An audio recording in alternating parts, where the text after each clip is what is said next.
Okay, great. So this is encounter 8, or is it 9? Either 8 or 9. I lost track, but it's the It's next number 8. encounter. Yeah, the Number 8. next encounter. We're going to cover a bunch of stuff. Hopefully it won't be too hard.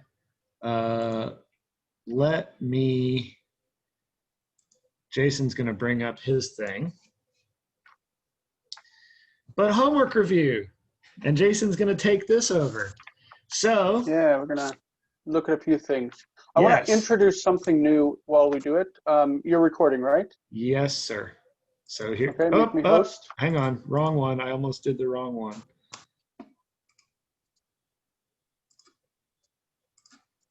All right, you're good to go.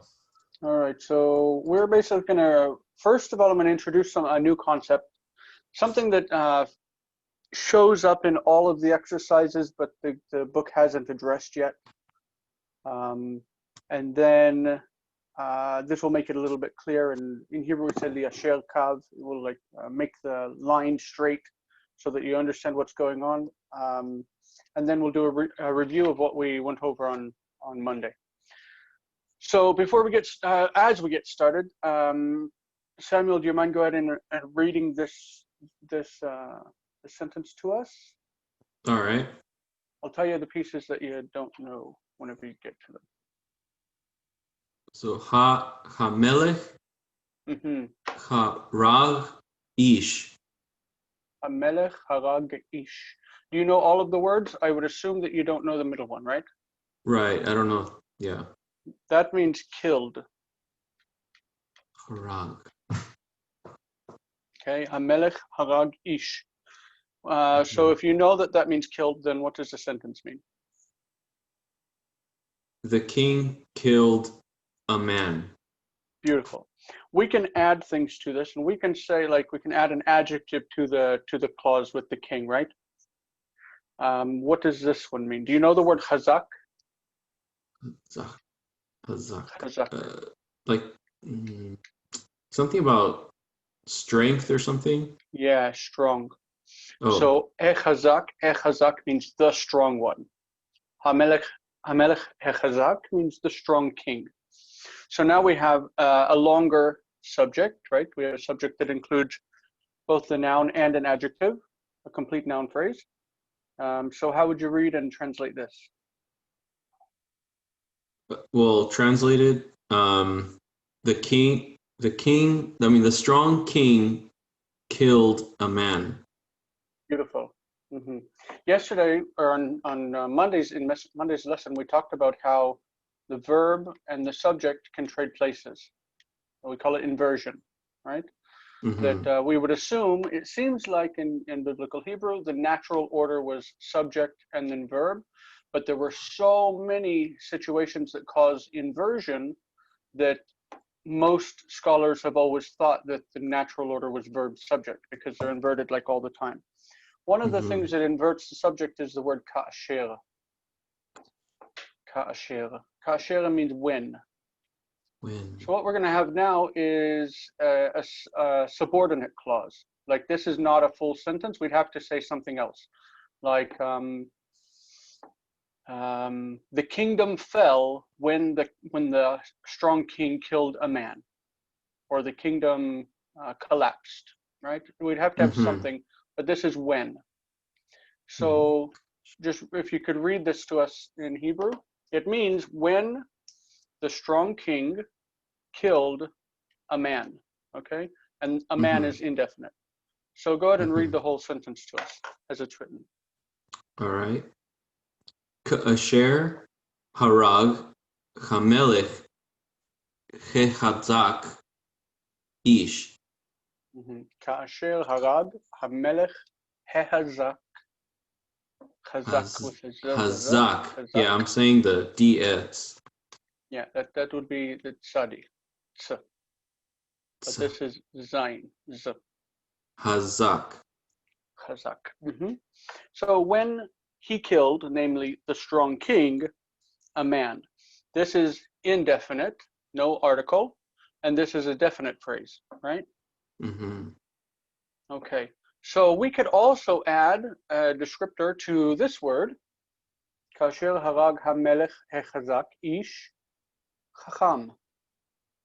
Ish chacham would mean a wise man. You know chacham? Wise. No. Wise. Wise. So ish chacham, a wise man. Kasher harag hamelech hechazak ish chacham. When the strong king killed a wise man. This sentence makes perfect sense. It's a good sentence. But what happens when we take a wise man and we make it the wise man? Then we have the, and the. Look what happens. The, and the. You see all those articles? Mm-hmm. The, and the. That's a weird string to have. It's a very odd string to have.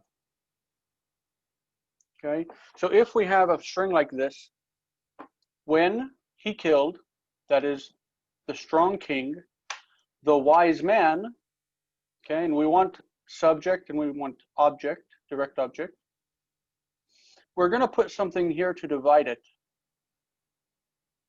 Okay, we've seen it several times already, but it hasn't been spelled out what it was. It's a little particle, a little word. It says et. You've seen the word et before. Yeah. So we're just going to plug it in right there, and it will always appear, well, not always, but most of the time, before a direct object that has the article, a direct object that is definite. And it does that. Well, I'll let you try to think about why it does that. But look, so basically Hebrew says no, we don't like that sentence. Okay, Hebrew says no. Like if you know Little Britain where she says, computer says no, well, this is Hebrew says no. We don't like that sentence. Instead, we insert et, and then this sentence makes sense. Well, this subordinate clause. You want to read this one? Okay. Ka'asher harag kamelech kechazak et ha'ish kechakam. Chacham. Chacham. So when the strong king killed, et marks the direct object, the wise man. Okay? Good? That makes sense. So the question then comes up. I circled the et chacham with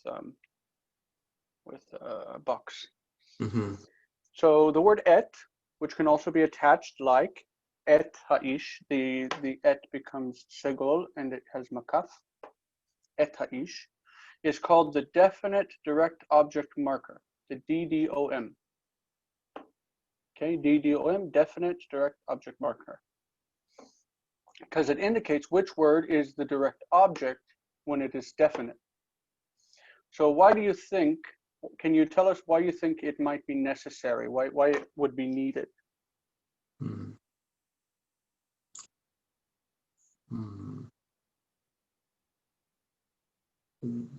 Well, one problem is like the verb. We don't know if the king killed the man or the wise man killed the king. I mean, there's no indication necessarily.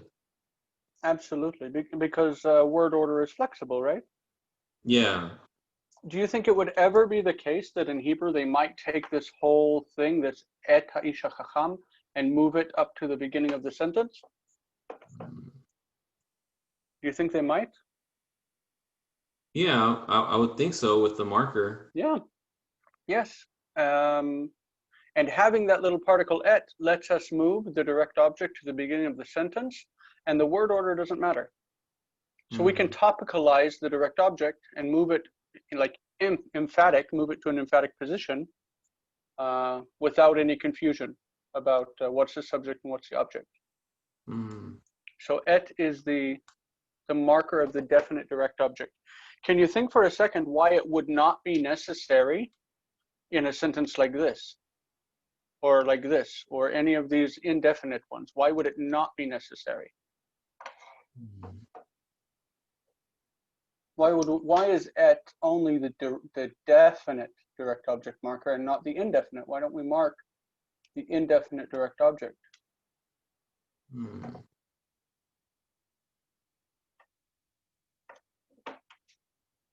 This isn't review, by the way. This is filling in gaps. Yeah, I mean, I would just guess like word order, but I mean that's all my guess. And what makes the other parts different is that they are definite. Well, but I don't know if that helps any either. Actually, I don't know. I would say 90% of cases in every language, the subject is definite. In 90%, once you introduce the subject, you say it for the first time. A certain man lived in Akko, and he blah blah blah blah. After you've mentioned him for the first time, every time you're going to mention him, even if it's a pronoun, it's definite. If it's the man, it's definite. Every time you mention him after you mentioned him the first time, it's definite. So in 90% of sentences, the subject is definite, and then and most of the time the object will be indefinite. And if not, it's going to be marked with et. That's basically the rationale for it. Okay, so that's the definite direct object marker. It's a peculiar thing of Semitic languages. In Aramaic, it's yat, and in Hebrew, it's et. Don't know why we have it. I mean, I don't know why they came up with it, but I can certainly understand why we have it. Yeah. Okay, Marcelo, I can't review that part. You'll have to go over it in the video review, but that's fine. No worries. All right, my computer's starting to act up. That's fun. All right, these. Let me try to kill my. I gotta go into my device manager real quick because it's trying to take over my computer. New device. I need to pause for a second because my computer's acting up. It's not doing what it's supposed to do. So it's going to be crazy. How do I kill it? All right, I have to get into my device manager and deactivate the touch screen because it has these problems. Hold on.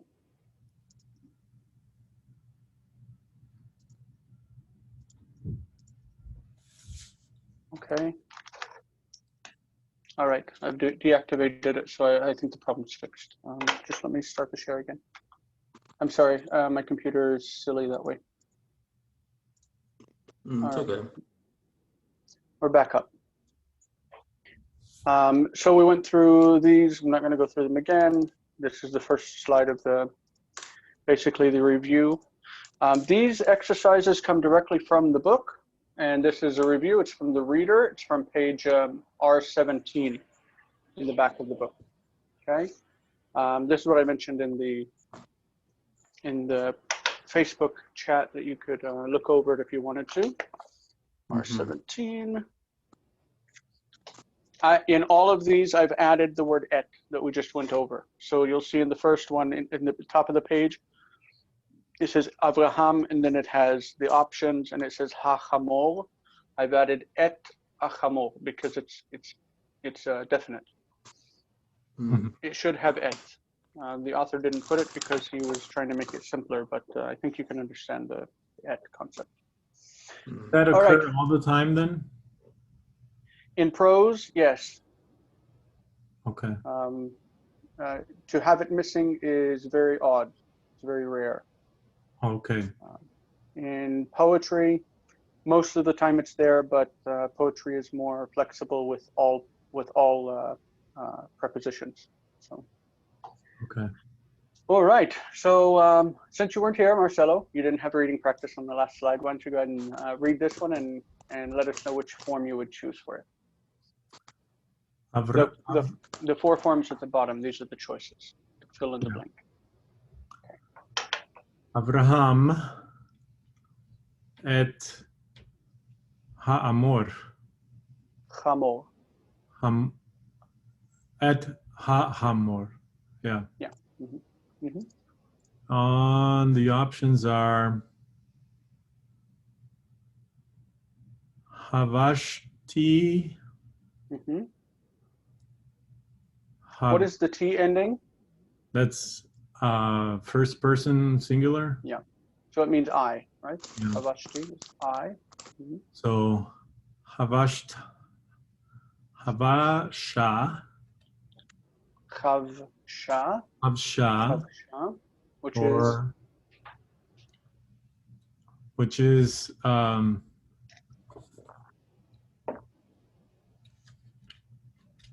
boy. Well, that's the put on. So mhm. put on, correct? Did you say she? I didn't hear you. I Sorry. said he. Oh, she. Ah. The a means she. Oh, okay. So chavashti is I. Chavsha is she put on. I put on. She put on. Okay. Okay. What would this one be? That's a cod. Or oh, it's not a cod. Yeah, it is a kad, but what does a kad mean? I should know this, but I don't. It's what Abraham did to Isaac when he put him on the altar. So he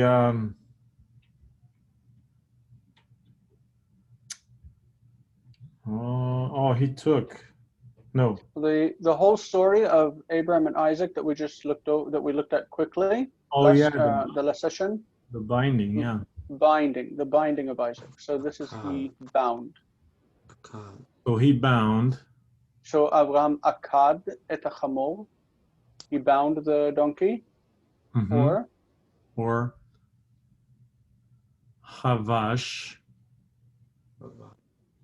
which is he put on, right?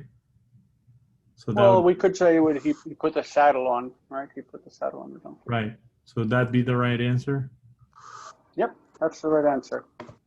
So the whole sentence, Abraham Havash et hamor.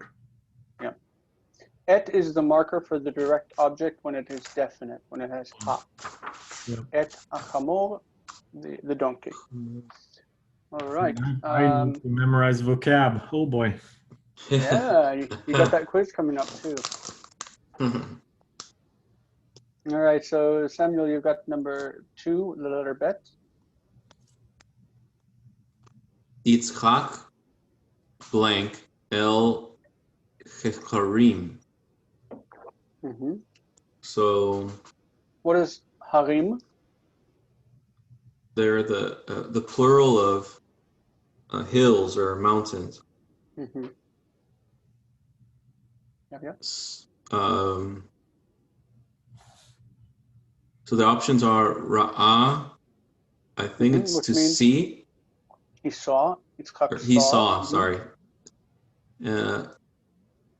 Halakta, Which is second singular, masculine. meaning. Mm-hmm. Meaning.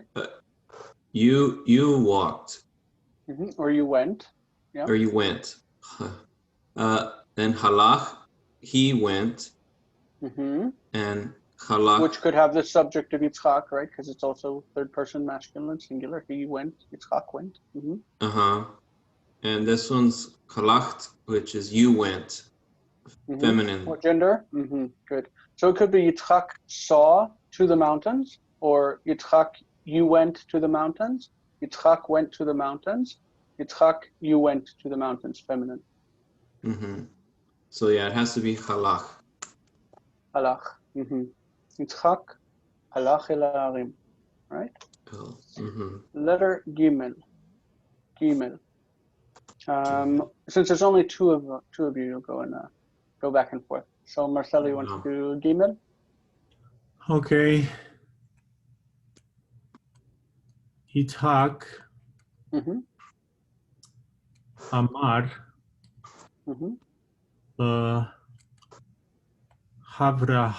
Avraham Le Avraham. Le Avraham. So blank.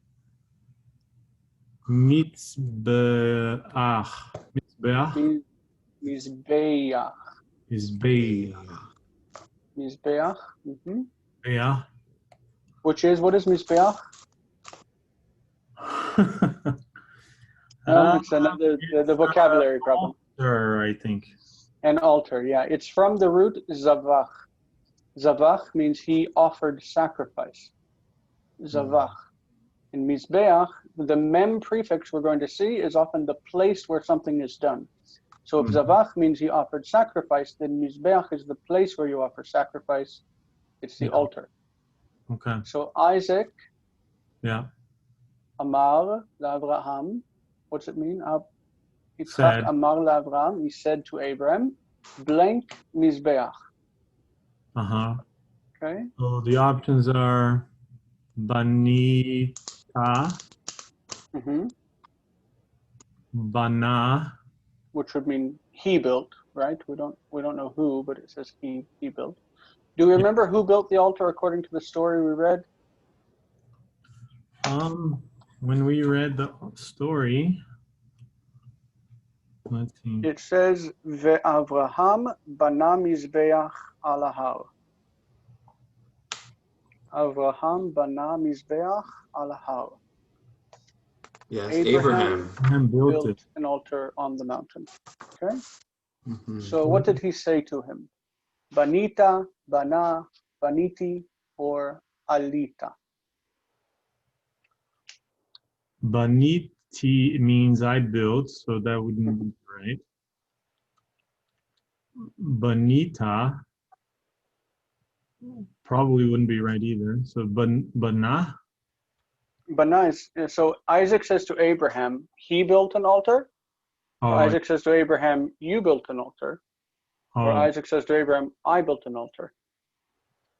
so Banita, Yeah, Banita, because Abraham was the one who built the altar, right? yeah, Banita means Mhm. it's be.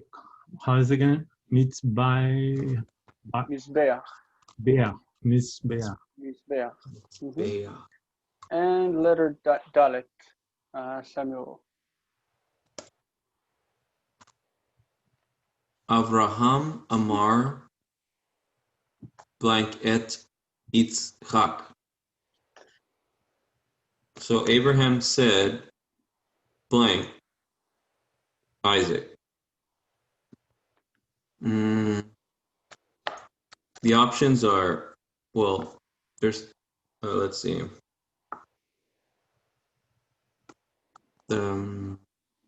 Lakacht is feminine, so it can't work. Because it would be feminine, you took, right? You took Isaac. Yeah, you Abraham took. said you took Isaac. If it said Abraham said to Sarah, you took Isaac, then I guess that would work. But there's no to Sarah here, right? Right. All right, what's the next one? All right, so Lakachti, Mm-hmm. I took Isaac, which may work. May work, yeah. Shachati. All right, you see those two T's side by side? It's hard to say, shachati. So we actually do, we make that shva vocal, shachatati, just to separate the two T sounds.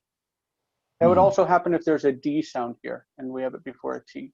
We say like lamadati, I learned. Even though there's a vocal, a vowel before. This shva here is silent. It is silent for the purpose of dividing the word, but we pronounce it to distinguish those two T's. Oh, I see. So one of them doesn't disappear. Shachatati. That's just an extra little tidbit of information for you. Nice. Fun stuff. Jason tells you a lot of tidbits. Just taking the tidbits as tidbits. And then with that, Lakach. Lakacha. lakcha. Lacha. But get that k. Lakcha. Lakcha. Yep. Lakcha. So she took. There you She go. took. Lakacha. I took, or you took, right? Or I killed. I slaughtered. Slaughtered. Lishchot is to slaughter. Yeah, so So it's what the did second Abraham one. say? I think Okay, the second one. I Because took. we know that we know he didn't kill him, right? He didn't get to that point. The angel stopped him. So he did say, "I have taken Isaac," or "I have." I think they want us to read it as "I have brought Isaac." Abraham said, "I have brought Isaac." Normally the word "brought" is hiveti, but that's okay. All right. So this one we've got 4 sentences. This is from R18 at the top. There are 4 sentences.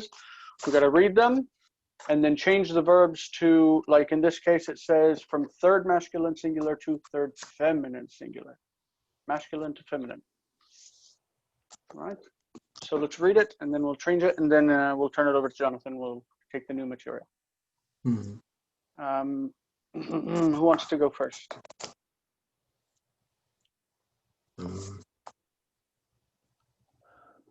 Well, I can go first. Go for it. Take it. Hu chavash chamor v'lakach et Yitzchak v'et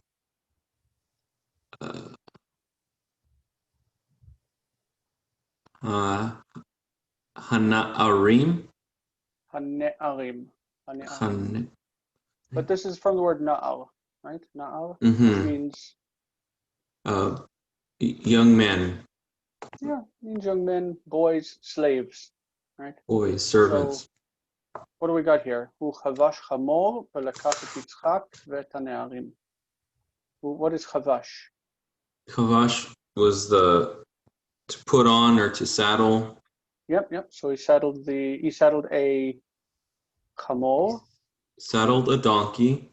V'lakach et Yitzchak. And took Isaac. So because et is here, we know that it's not Yitzchak took. V'lakach Yitzchak et hane'arim.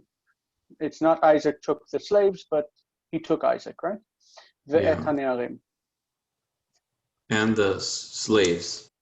Yeah. So let's change this from he saddled a donkey and took blah blah blah. Say she did it. Third feminine singular. So he here instead of chavash, what the verb form would be? Do you remember how to do that?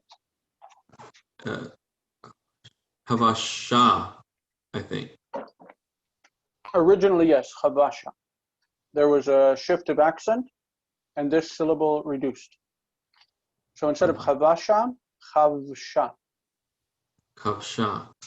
With the silent. I bet you that's how he has it written. It's actually technically not silent because it's a long vowel before it. Okay. Correct. But people tend not to pronounce it. Yeah, because you don't have to. Israelis say if you don't have to pronounce it, you don't pronounce it. So either havasha or havsha. It doesn't really matter. Yeah. The reason why I think is just because over time you say the vowel so quickly that eventually it was lost in speech. Yeah. That's my theory. Does So that sound reasonable? Hamor, okay. Sounds good. Okay.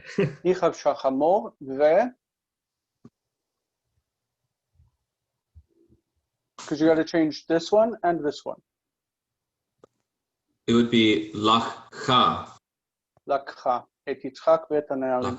So the answer would be hi chavsha ve'lakcha. Hi chavsha ve'lakcha. Down at the bottom. All right. Marcelo, do you want to read letter Bet, number 2? Hu halach el cheharim v'ra'ach. Ra'ah. No, Ra'ah. just ra'ah. Ra'ah et hamakom merachok. Meirachok. So he walked to the mountains. The mountains. He went to the mountains. Went. It's better to associate this with the idea of going. He went. Okay, instead of walking. Walking, if you want to specify that someone walked, then you would say he went by foot.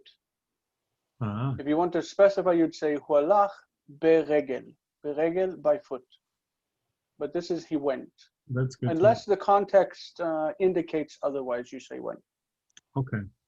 So he went to the mountains and Rahach.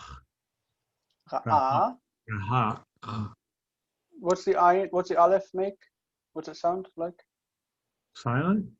Silent. So ra, Ra'ah. ra'ah. Even though it's silent, you still have to pronounce the vowel underneath it.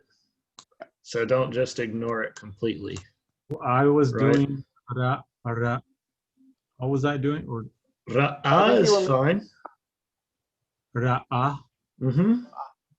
instead of ra. I don't know what I was doing before. If you wanna, You did two variants. You did ra'ach and you did racha. Oh, okay. With the ch.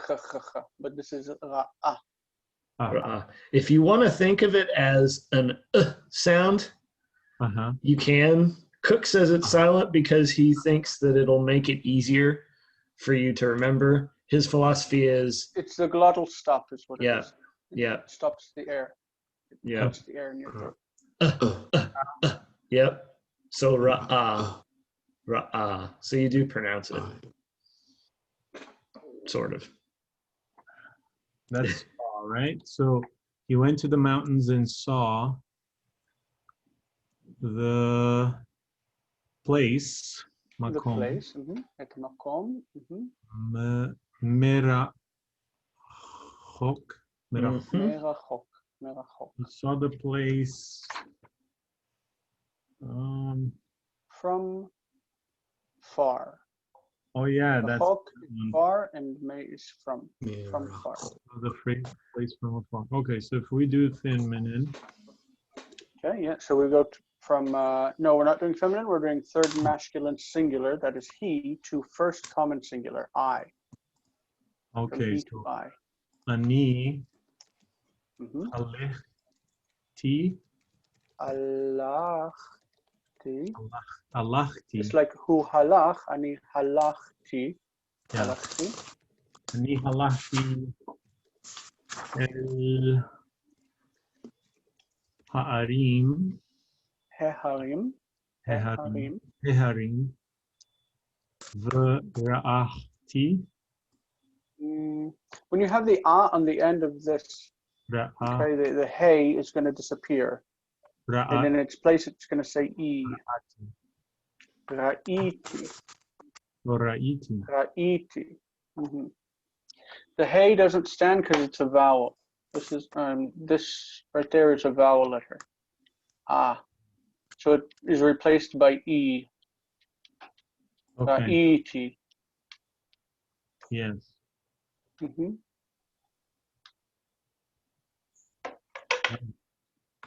And the rest is the same. Et makom merachok. So the answer, ani alachti v'ra'iti. Okay. The word ani is not necessary. When it's third person, it's more necessary. The third person doesn't like to hang out without some kind of subject. But these longer ones where you've got T, that's a strong indicator of the first person, so you don't need that. You could drop the pronoun and just say, Alachti el ha'arim v'ra'iti et ha'makom merachok. I went to the mountains and I saw the place from far. Okay? But the first one, when you change that to chavsha, it kind of has this feeling that it needs a subject. It needs hi chashva, or hi chashva, chavsha. We have the verb chashav, which means think, and we use it much more than we do, like put something on. So my mouth switches it to like she thought, hi chashba instead of hi chavsha. Stupid mouth. All right. So we've got two more. Do we want to go ahead and go back to the other material, or do we want to finish these out? Do we have any questions on the material that you did? I put up drop boxes, by the way. I just got around to it. I've been busier than a one-legged man in a you-know-what kicking contest. Wow, that's quite a visual. Yeah. Well, Yeah. let me read through these real quick. Just go with me real quick. We'll finish this out and then I'll turn it over. Yeah, So, go ahead. hu lakach et ha'esh, I added et. Hu lakach et ha'esh ve'et ha'itzim. Esh is fire, itzim, wood. He took the fire and the wood. Ve'lo lakach, did not take, lo lakach et haseh le'olah.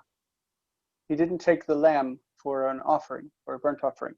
We need to change this to second masculine, or third masculine, which is he, to second masculine, which is you. So again, we've got ata lakachta et ha'esh ve'et ha'itzim.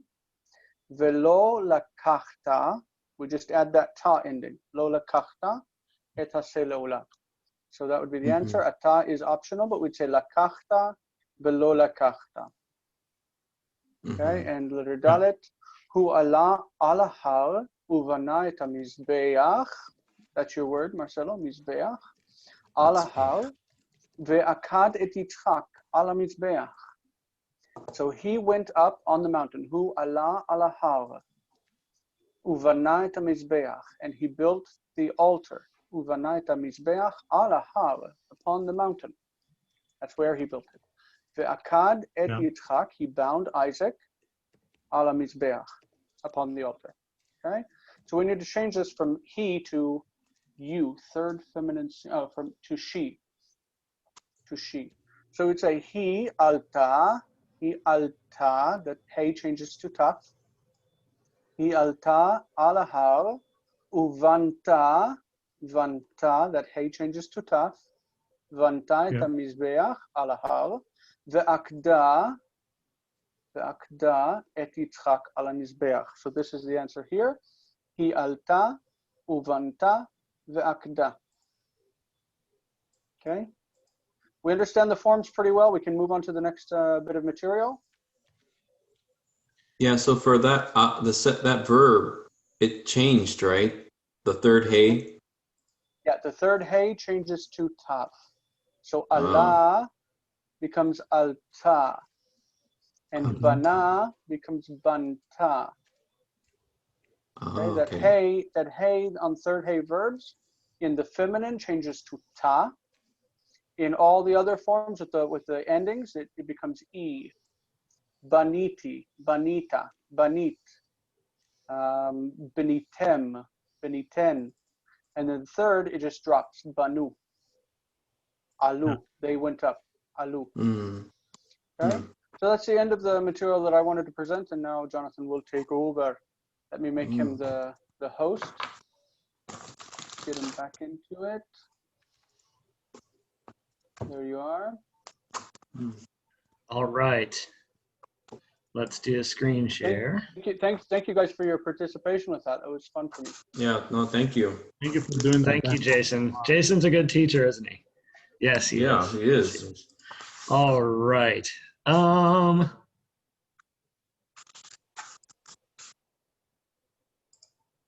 This is encounter number 9, by the way. So we've been at it, covered more than 2 months of material. All right. All right, so we're on page, well, we did the homework, well, we didn't really do we did the reading review. Does anybody have any questions on the homework? I think I did them all, or at least attempted, but I don't think I have any questions. Okay. I mean, the made-up sentences ones are, up for grabs. So when I upload, you guys can tell me if I made any sense or not. I put the drop boxes on there. I forgot to put your quiz up, so let's just make sure that you have the vocabulary quiz done by the time we meet next time. So Monday, right? Yeah. And then the next quiz will have some translation on it. I will pick sentences from the homework and the reading. Okay? I don't feel like we're ready to sight read yet. All right. So we're on page 64 already. Wow. All right. We're not doing homeworks. The bound noun, or I think I should be stating the traditional terminology for Marcelo if you're going to be taking this stuff in seminary, right? A construct relationship. But that's a construct relationship? This is a construct. Okay. That's a traditional. He calls it simichut, which just means words that are bound. So he calls these bound nouns. All right. Okay. So bound nouns, we already learned that Hebrew has one way of expressing possession, like we use the lamed of possession, which you should know really well by now. There's a second way that it does this. Two nouns that are bound together supplies the word of. So if two nouns are bound together, you supply the word of. Hebrew doesn't have a word strictly for of. You have to supply it based on the way that the nouns are constructed, hence the name construct, right? Mm-hmm. The first noun is called the nismach, which means a supported noun. The second noun is called the somech, the supporting noun. The somech always has the definite article on it. It's the noun that can stand on its own, right, without any support. So if you see two nouns next to each other, the one with the article is called the somech, or for Marcelo, it's the absolute, meaning that it can stand on its own without any support. That usually has the article? Yes, always has the article. Well, it always has the article unless it's a proper name, right? So it's the definite noun of the sentence. Okay. Does that make sense? So it'll have the article, or if it's a proper name, or if it's a place name. And when the second noun is definite, the whole expression is definite. Does that make sense? So we'll get into examples that'll hopefully help clarify it. So when you see two nouns next to each other, you can usually supply the word of, so it expresses a possessive sense. Note that the nismach will have shortened vowels from the regular form. The vowel pattern will be slightly different for the nismach, or for the first word in the sentence, right? So here are some examples. Dvar hamelech. Dvar hamelech. When you see two of these, I think I say this in the next slide. Dvar hamelech. Notice that it's not davar with two kametzes. It's reduced and shortened, because the word is stressed as one word. So dvar hamelech. Whoops. So it's not Dvar HaMelech? It's stressed as one word. So if you want to say Dvar HaMelech, you can. If you want to say Dvar HaMelech, you can. But the accent is on the meh on Melech. Dvar HaMelech, or Dvar HaMelech. Interesting. Right? Yep. It's stressed as one word. So we have comparisons here. So davar, devarim, we've had that. Devaraim. That's the somech. That's the noun that can stand on its own. The two nouns. The nismach, the vowels shorten.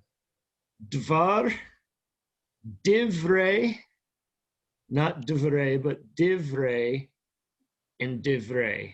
It doesn't change in the dual. Then you have Adama, Adamot, and Admatayim. Admatayim really doesn't exist. This is just for illustrating purposes. I don't think it does anyway. Does it, Jason? Lands don't exist in the dual. Okay. It would be two lands. Right. Lands, but if it did exist, it would be only in like a place name. Place names have these endings for weird reasons. Yeah. Now, the difference with the feminine in the smichut relationship or in the construct, the noun the first vowel shortens to a patach, ad mat. So those are really easy to see that they're in construct because they'll have that final tav on them. But this one needs fixed. Does it? I think I just took that on the off of the book. It may have been a typo. There's a it's not a patach there on the book. It's sere? Yeah, Sarah. Oh, ad mate, that one. Oh yeah. Ad mate. Yep. I don't. This is so weird. It also doesn't occur. This is just for illustrative purposes. Yeah. But notice the plurals take the same the changes from a hierik yod, like in davar and divarim in the plural, goes to divrei. So instead of a hierik yod mem on the end, you'll have a seri yod on the end. Yeah. For the masculine. But what you were doing was taking this and make it smichut. Yeah? Yes. Okay, so ad mate. Yeah, this would be a seri. Yep. Okay, yep. I was confused. Like I thought this was going into the smichut, the admot. Right. No, that's the nismach. Okay, I understand. So it goes down. Okay, yeah. It goes down. Yep. Sorry. That's all right, but it's still wrong. Seri. It should be a seri. Yeah, and that chart is basically reduplicated on page 64. That actually took me a bit of time to put together. It was annoying. Whoop. Sorry. Let's move on to, well, do we want to move on to let's do the exercises now on this. Let's look at a couple of these exercises. Can you explain why this becomes this? Like it seems odd, right? Divarim becomes divrei. Divrei, yeah, it's because you wouldn't have two consecutive shavas back together next to each other. So the first one would lengthen to a hierik. Divrei. It might be useful to get into some rules about why syllables reduce. Oh, I put that's on the handout. The notes on reduction. But remember, if you've looked at that handout, usually any word more than 2 syllables is going to reduce.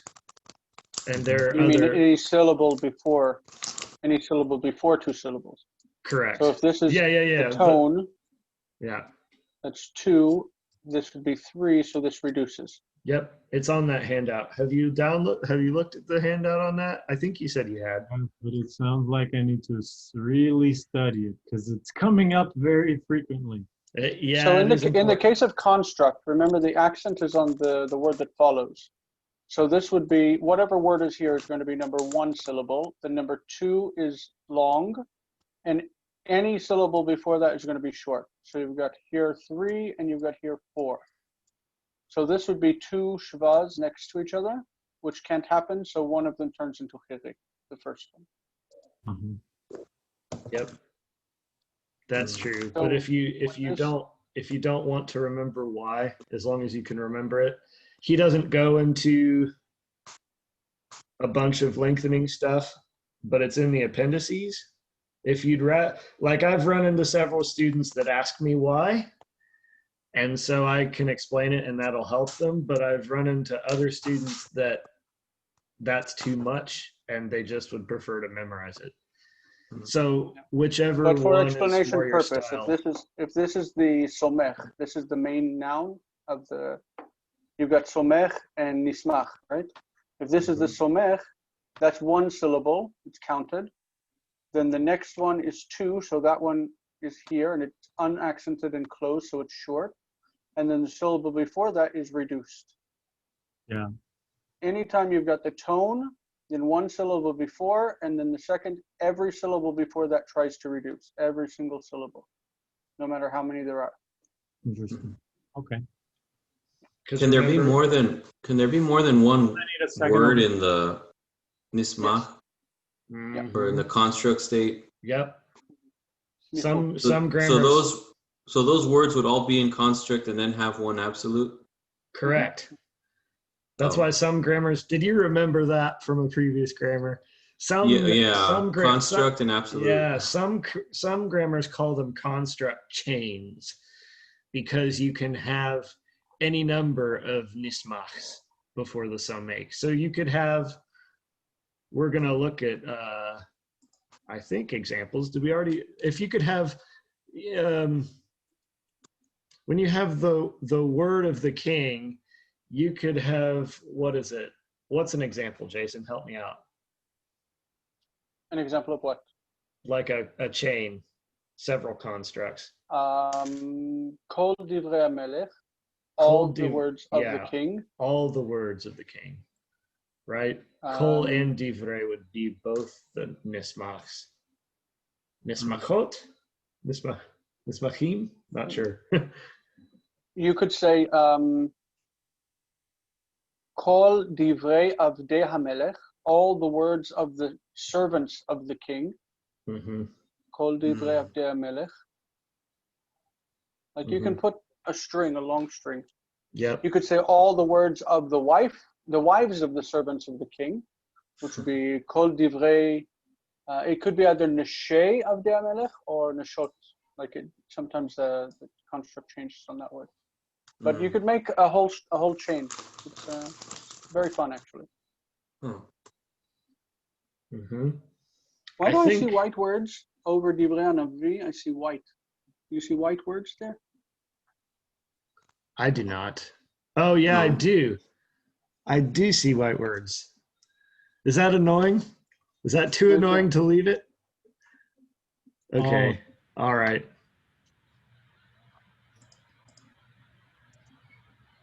Yeah, so hit escape. I got it. And then delete. I got it. There you go. All right. So sorry, my eye goes straight to. Wow, that was amazing. I didn't see that until you pointed it out. All right. Let's practice. And these are simple construct phrases. Right? I think they're all correct. I think they're all correct. All right, who wants?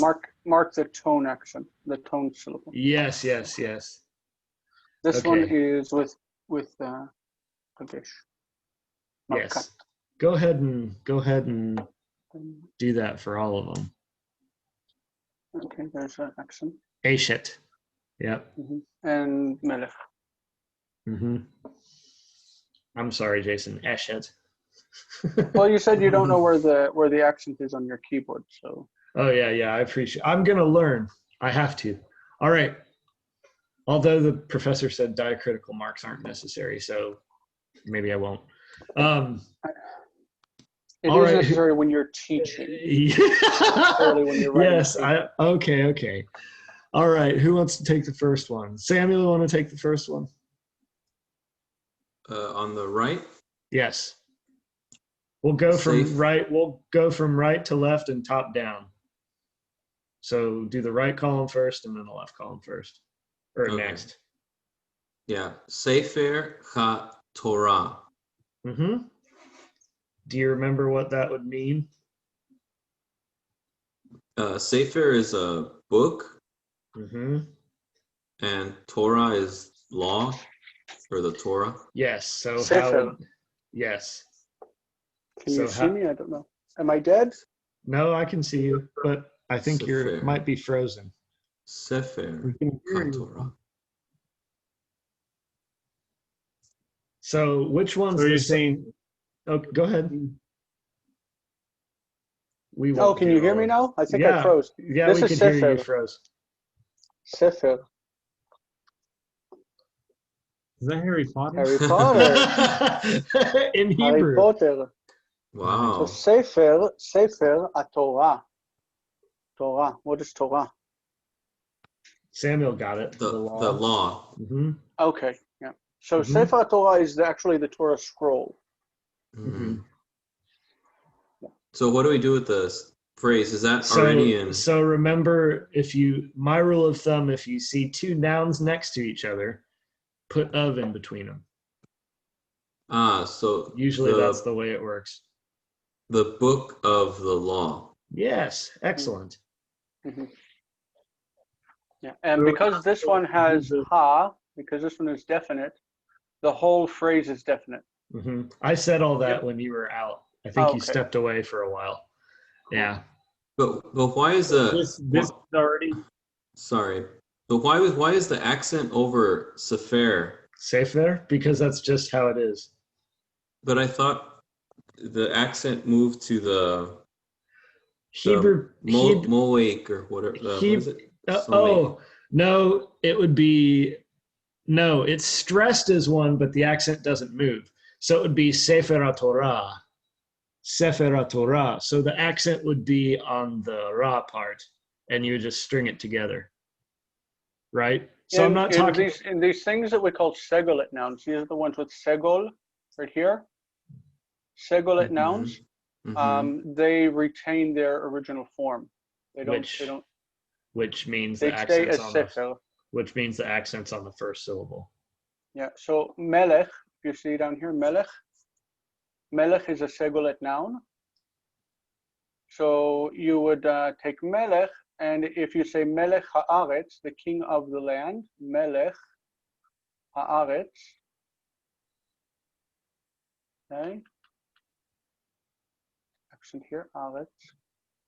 This stays with segol. Okay, Melech Haaretz. Yeah, not Melech. Melech Haaretz. Yeah. And the vowels don't switch for segolet nouns. Yeah, and remember, it's segolet nouns, and I think a lot of grammars teach you that if there's two consecutive segols, it's a segolet, and that's actually not true. Like in Sefer, it's the second syllable that has the segol that makes it a segolet. Yeah. So Sefer. And sometimes you have a segolet noun that doesn't have any segols at all. Right, but they originally were. Da'at. So yeah. Yeah. Da'at is a segolet noun. Sorry? There's no hard and fast rule for segolet nouns. No, segolet nouns always have the accent on the first syllable. That's hard. But like to identify. They want to have segol. But sometimes if you have a guttural, it will take over and change the segol to patach. Yeah, don't worry about that. Don't worry about that. We have the word now. lekach. Lekach means a lesson, where the first syllable has the but the second is under the influence of the guttural, lekach. And da'at, neither one, because ayin is influencing both this one and this one. Yeah, don't worry about that. Don't worry about that. Just remember, for now, segolets are accented on the first syllable. And we haven't even gotten to that in the book yet, so don't worry about that if you don't know that either. But we will correct your pronunciation. Okay. Fair enough? Yeah. All right. Marcelo, can you do the next one?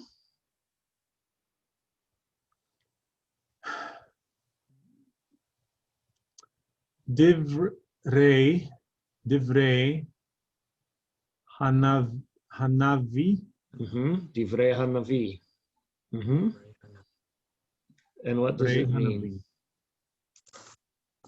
Divrei Hanavi.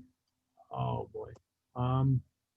Good vocabulary review. The word of the Navi of the young woman? Nope. No. That's Na'ara. Navi. Prophet. And another thing, what you said, the word of the prophet, what's that Sarah Yod doing on the end? So that's the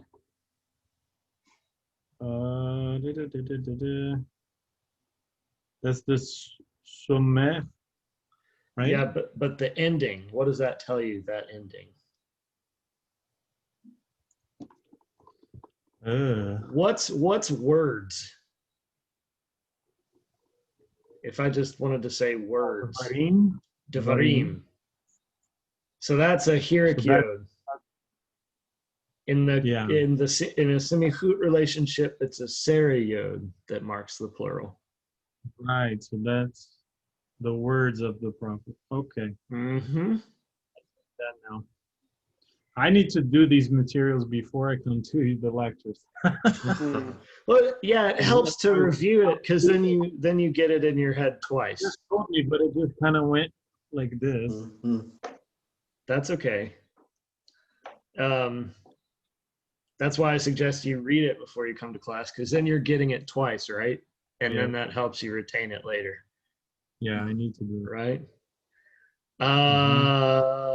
Let's do one more and then move on. And I can post these PowerPoints if you want to practice the examples. Yeah. I mean, they're in the video too. We can pause. Let's look at a couple from the book on page 65. Translate these sentences in semichut phrases. Smichut. Smichut. Sorry, I said semichut. It's smichut. Smichut. Where are you looking in the book?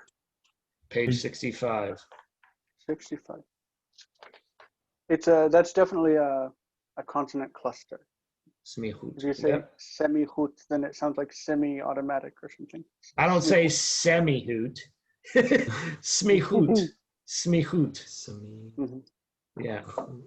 So page 65, the translate section, Aleph. One of my classmates called it a semi-hoot relationship. It reminds me of when I first came to Israel. They have these little taxi buses. They call them monit shirut, like a service taxi. You get inside, and there are other people that you don't know, and everyone rides together. And something that's funny about Ethiopian immigrants who come to Israel, when they take Hebrew, they learn Hebrew, they kind of pronounce things differently, and it sounds, unique. And so instead of saying slicha, which means excuse me or pardon me, slicha, they say, this guy said seliha, seliha. And it's stuck in my head ever since then, seliha. And so sometimes I say to people, seliha, just to nobody knows what I'm referring to, but to me it's funny because I remember that. That's what I hear. That's what I hear when you say semichut. I meant smichut. But somebody said semi-hoot, like half a hoot or something like that. All right, let's do one of these and we can work on it together because these are a little bit harder. I only did simple smichut phrases or bound phrases or construct phrases, whatever you want to call them. Well, what about this last one? We want to say real quick on this one, because I did put a harder one. This is the horses of the king's horses, Susei Melech. Whenever you have an adjective that modifies it, it needs to be definite. Susei Melech Hagdolim. Oh, oops. Hagdolim. Because this is that's not what I tried to say though. So if you don't have the ha, then it means the king's horses are. That's a nominal sentence. Yep. The king's horses are big. I put a tricky one on there, but we didn't get to it, so you lucked out. But do you see how that makes sense? The horses of the king are big. A null copula phrase mixed with a semi-hoot phrase. Does that make sense? We might not get to too much of the Arial perfect today. Let's do one together on page 65.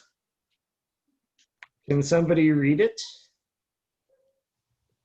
I'm going to have to catch you on one of these words here. You wanna kill the screen share then? Oh yeah. Us. Big us. For now.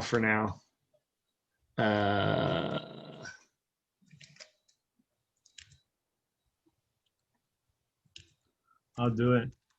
Thanks. There's a little red button. A little red button that says stop share. Not to the left. Okay, here we go. No. Got it. Control. There you go. I know, but it was behind the window. All right. So Aleph, Niyad, Kal, Haya, Chaya, right? With a chet. Haya. Chaya. Mm-hmm. So that's the one that has the sound. Mm-hmm. Khat. Haya. This is Umiyad. Umiyad. Mm-hmm. Hadam. Mm-hmm.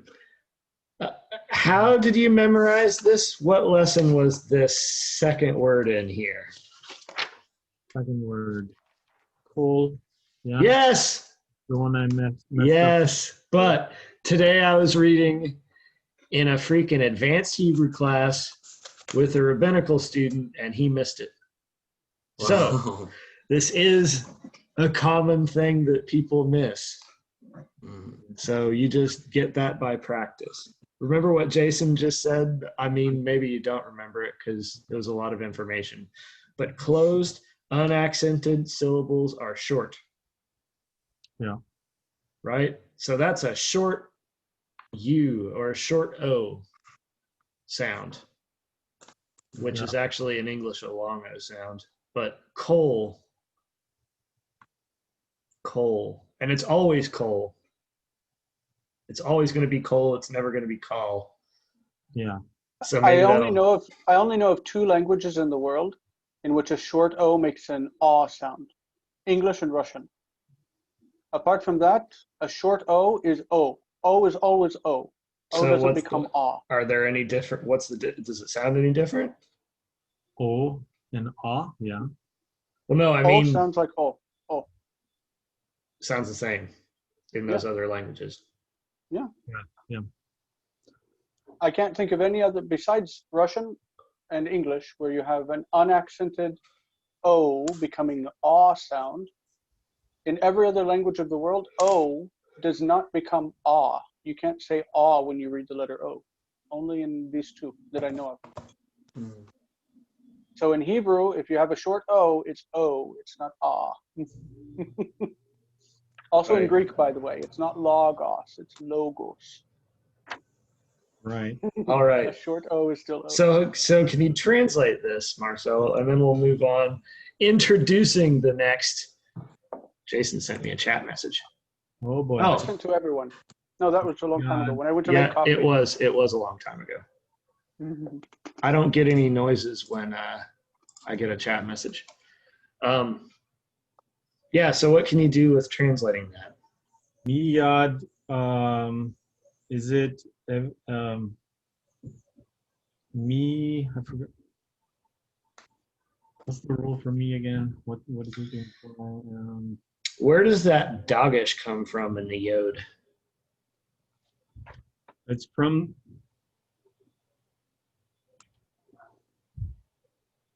Is it from? There's a letter that's missing. Well, yad means hand. Yeah. Yes, yad What's means going hand. in front of it? So the me, the new, The noon, yes. Yes. Because the word is min. Yes.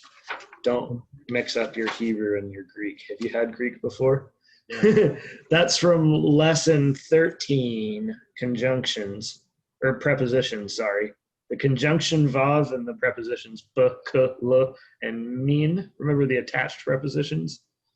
Yeah, there you go. Mm-hmm. So that's an example. So min yad means min yad. Min yes, yad min from yad. The noon is absorbed into the yod. Right. So then to translate, so it's, I don't know yet. I mean, from a hand, out of a hand. So, But then you have kol chaya. Kol chaya. So you have, those are two nouns, right? Miyad and chaya. Mm-hmm. So are they bound? Miyad. This is smichut phrases, so yes, they are bound. Yeah. So what do you do with a bound noun? What do you put in between? So of. Yes. So it would be from. Mm-hmm. It doesn't really make any sense, but. Yeah. So in the meantime, leave out the word "the" from all of that, and until you get every word translated, just say from this, of this, of this, okay, and then try to work it into English. Yeah. So from hands. Mm-hmm. So that, because of, boy, I'm really struggling here. All. Mm-hmm. All or every. If it goes with a single noun, a singular noun, then it's going to be probably every. So haya.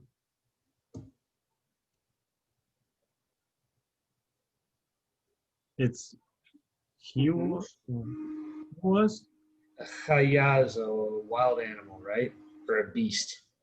Oh, okay. Yeah. I'm confusing it with the. Haya. Yeah. Chaya. Yeah, this is a confusing one. It has a patach and a kametz rather than a kametz and a kametz for one thing. Or a kametz and a patach rather. Nope, Yeah. it would be kametz. So I'm struggling, guys. Sorry. So that's okay. I have a question. How do you know it's a simachut construction? Well, first of all, because the instructions tell you. Okay. So that's your first clue. And the second clue is the last noun is definite. Ha'adam.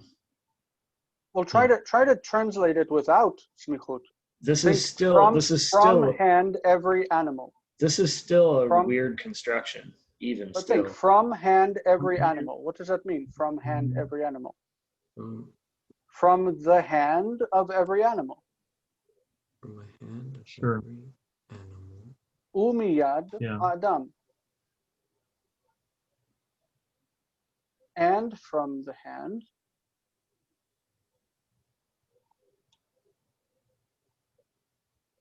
of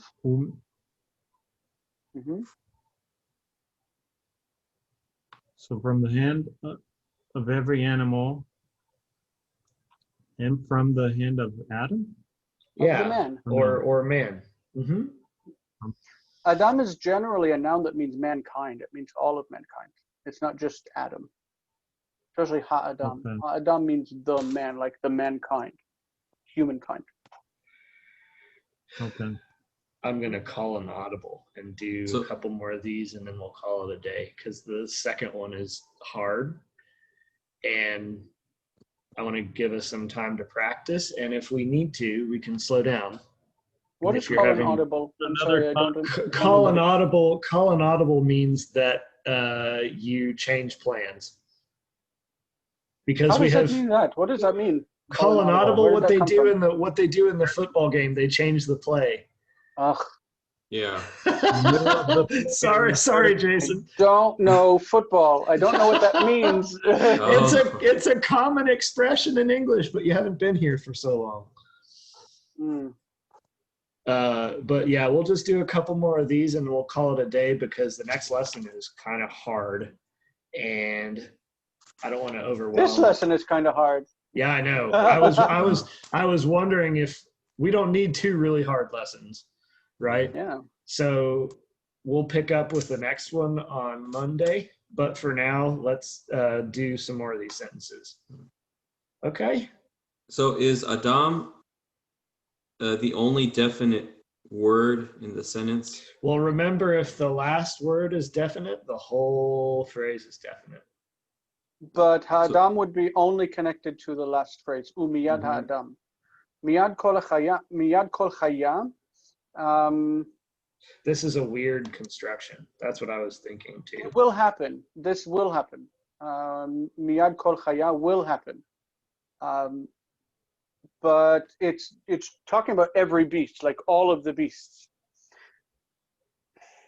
Yeah. You could say kol chayot. These are all of the beasts, and that's definite.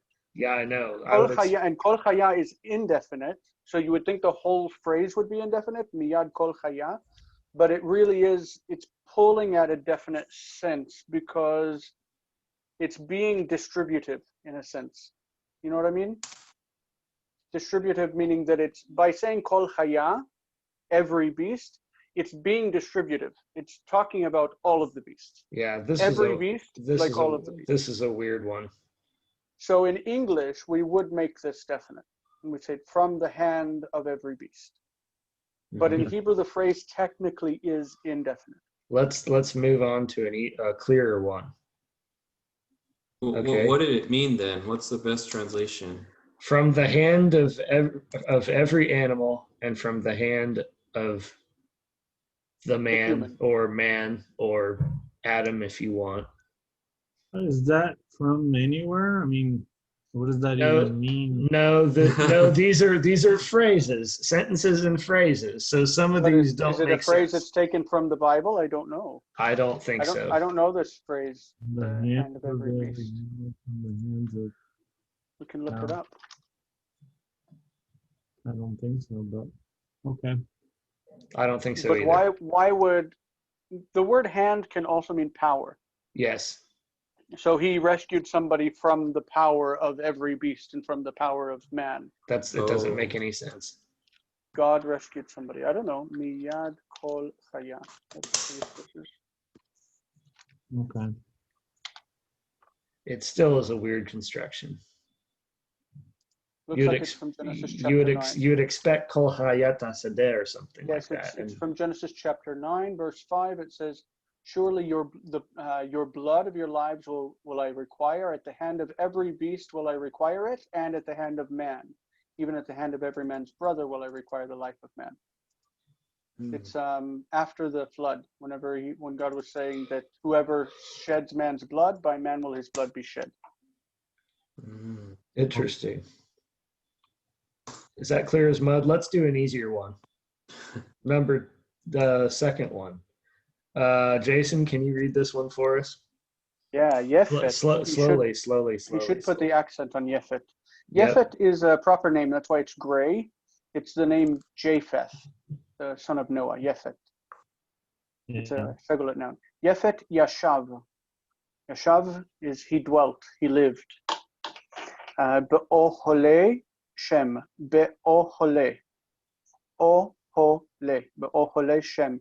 The word ohel means a tent, and this is the plural is ohalim, but the plural construct is ohole with o in the two syllables. Yeah. Anytime you have a chataf kamatz that comes after a regular kamatz, then both of them are pronounced as o. So you have kamatz and then chataf kamatz. You have both of them together. You see that? Yeah. So if the second one is chataf, then they are both o. Ohole. That's everywhere except in the name of Naomi. In Naomi's name, it's Naomi. Is it? I think. That's not how I learned it. Everyone today says Naomi. I know that. But I don't. But I think. I don't know. I think say phonetically, it Naomi, that's fine. It is. Naomi. Well, because there was a teacher that I heard about that was taking roll, a Hebrew teacher, and called her Naomi. She's like, no, my name's Naomi. And he's like, actually, no, in Hebrew, it's Naomi.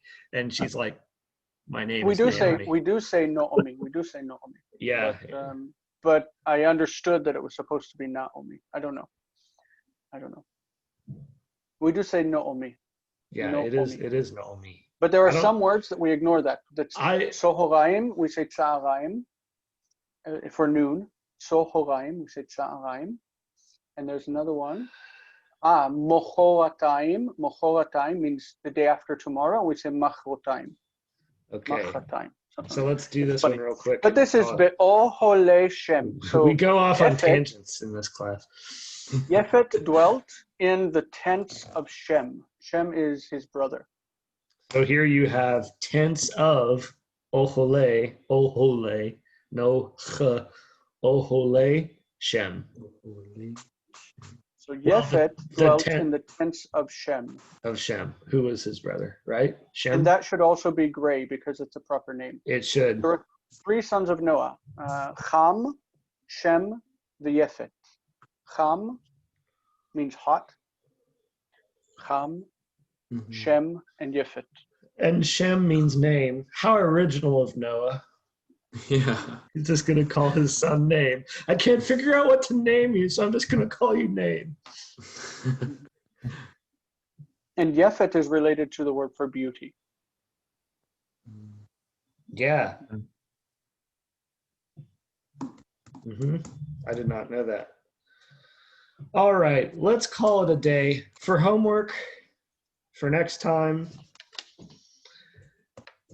try to finish these 3 and try to write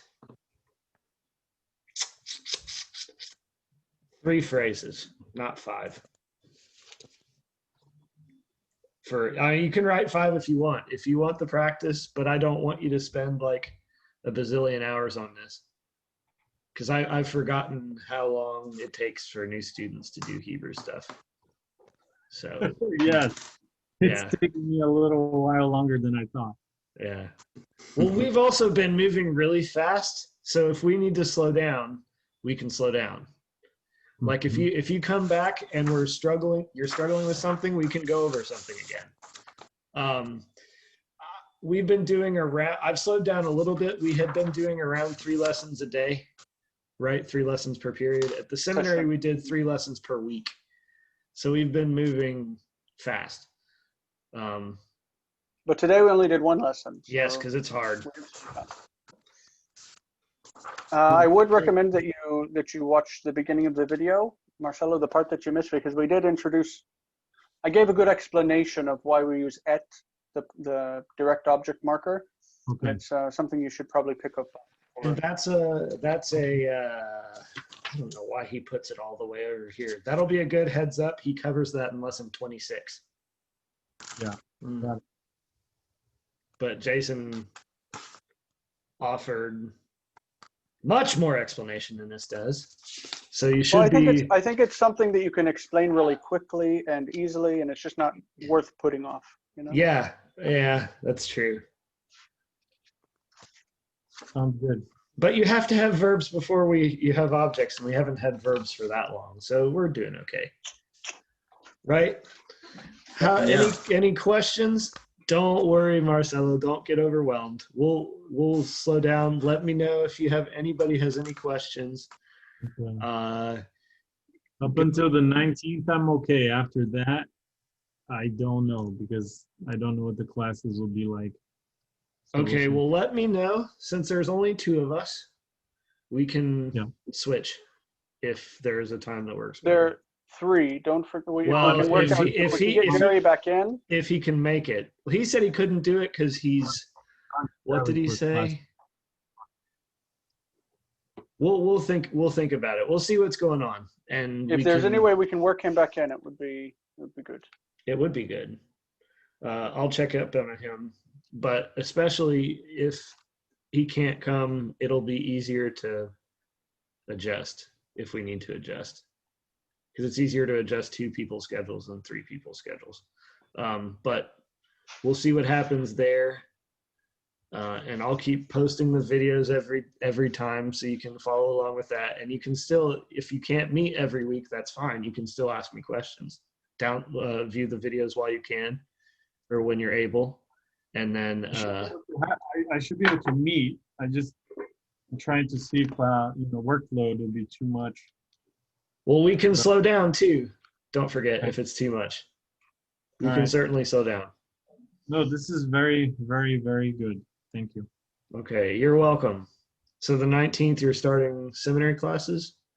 I am. Okay, I'm going to stop the recording now. Early Christianity and Second Temple Judaism, so I'm guessing they're going to use some Hebrew. Yeah, I would say so. But they told me you have till May to get at least intermediate level, so that's what I'm hoping. Whew, I have till May. Oh, that's plenty of time. Yeah, you can do it. To take second semester, but you got to get through this one. Yep. All right. And then, yeah, I think we can almost get you there by May. I think. So we'll see. All right. All right. Thank you, folks. Yeah. All right. I'm going to watch two people yell at each other now. Bye. Bye. Yeah, Bye-bye. same here. Yeah. Okay.